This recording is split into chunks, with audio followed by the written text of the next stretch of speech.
سلمان ہو ابو ذر ہو، سلمان اور ابو ذر ایک ایک کلاس کا فرق ہے۔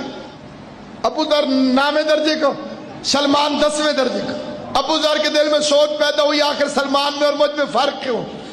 ابو ذر دوڑا سلمان سے ملنے جنگل میں آیا، دیکھا بوڑھا سلمان زمین پر بیٹھا اور انگلی کا اشارہ کرتا ہے اور اشارہ کر کے کہتے ہیں دن ہو جا۔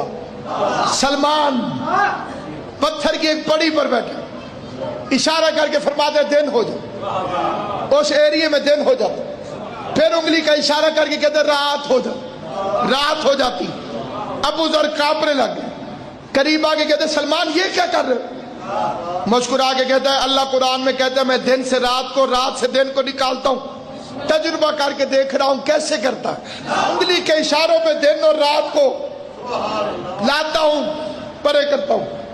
اللہ قرآن میں جو فرماتا ہے تجربہ کر کے دیکھتا ہوں کیسے کرتا ہے۔ لوگوں نے کھانے کی دعوت کی، سلمان تشریف لے گئے، ساروں نے کھانا کھایا، کچھ بندے جلدی میں تھے وہ چلے گئے، جانے والے بندے دوڑ کے واپس آ گئے۔ سلمان نے پوچھا گئے نہیں؟ کیا لگے رستے میں شیر کھڑا۔ بوڑھا سلمان اٹھا، یہ ذہن میں رہے، بوڑھا اٹھا، سلمان باہر نکلا، اس نے شیر کو کان سے پکڑا، شیر کو سلمان نے کان سے پکڑا، گھسیٹ کے باہر لے گیا، دور لے گیا، جنگل میں چھوڑا ہے۔ واپس آیا تو ایک بندے نے فکرہ مارا، تجھے بھی ہاشمیوں نے جادو سکھا دیا؟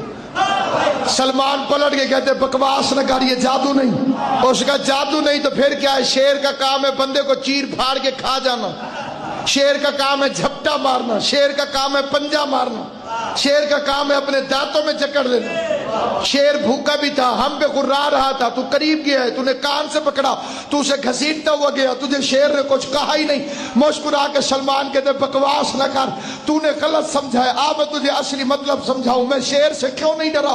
میرے بادشاہ علی نے مجھے فرمایا ہے جو اللہ سے ڈرے پھر ہر چیز اسی سے ڈرتی ہے۔